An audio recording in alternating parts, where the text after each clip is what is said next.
I decided to go with the Nazi Party and the Holocaust.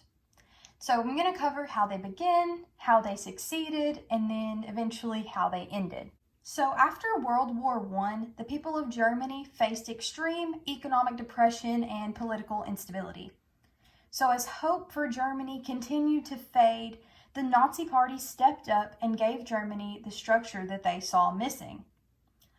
A group with so much ambition cannot grow in popularity without a good leader or a powerful leader, as most of you know him as. Their leader was Adolf Hitler. Hitler and the rest of the Nazi Party believed that the economic poverty and hardship that they were facing was all because of Jewish people and communists, disabled people, and many other groups in Germany. In their eyes, these people were the reason why their lives sucked. In order to restore the lives of the truly German people, the Nazi Party believed that they needed to kill off all these useless feeders. The Nazi Party firmly believed in the idea of race and space. If they could get rid of all these unwanted people, then they would have plenty of room for their chosen race, which is the Aryan race. So one reason why people were so captivated by Hitler is because he was a great speaker. Just by hearing one of his speeches, he could convince thousands of people that they deserved to rule the world.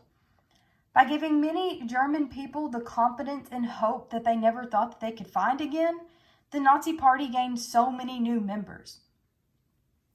So as Hitler's popularity grew, he was appointed as Chancellor of Germany. Many communists in office thought that by giving Hitler this position, it would allow them to regain control over him. But in fact, the complete opposite happened. Almost immediately when Hitler received the title of Chancellor, he got to work. As time went on, laws were passed that gave Hitler more power than previously anticipated. So Hitler had converted all leaders, officials, police, and almost all authority into Nazi Party members.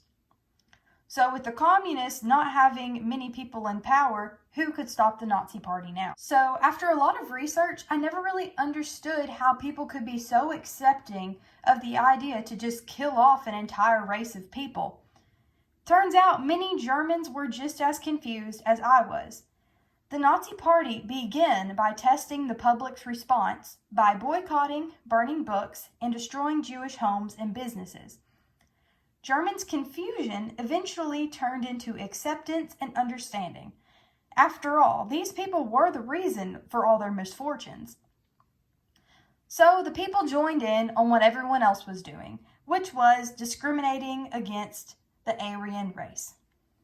So today, instead of covering the topic of war and concentration camps that you've all been taught before, I'm going to be covering some things that the Nazi Party used in order to make them successful that we're not really taught in history books.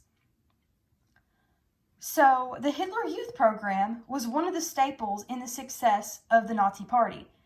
This group consisted of 8 million children who had completely devoted their lives to serving Hitler. These kids were basically raised to serve and worship Hitler.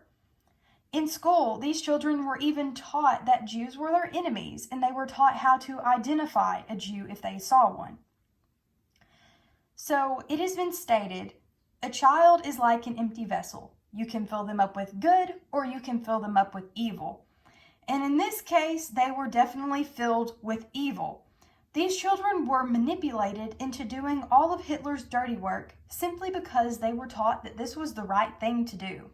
They believed that they were genuinely serving their country for the better.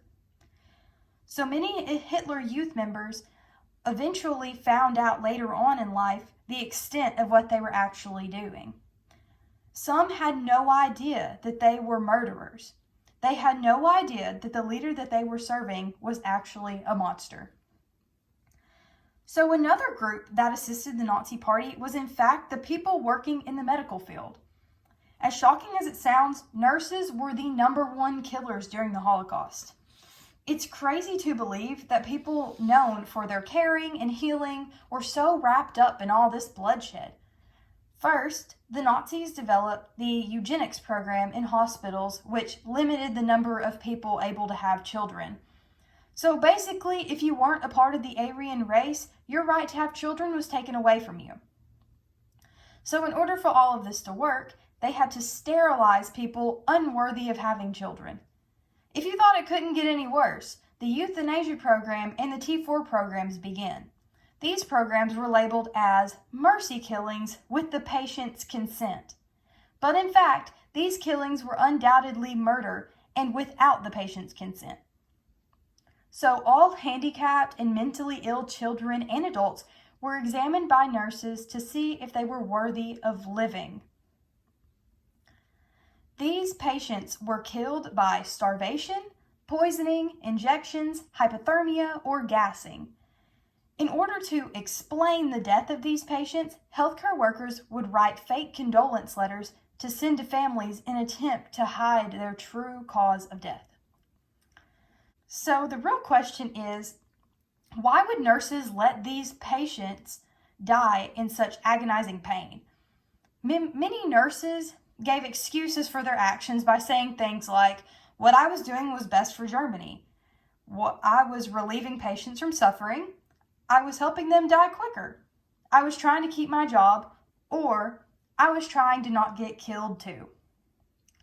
Nurses were known as the lowest workers in the medical field and were taught to obey their superiors or their authority. So many of them were terrified to refuse to carry out with the killings. So I believe that if we are uneducated about the past, it is way more likely to repeat itself. And that's it.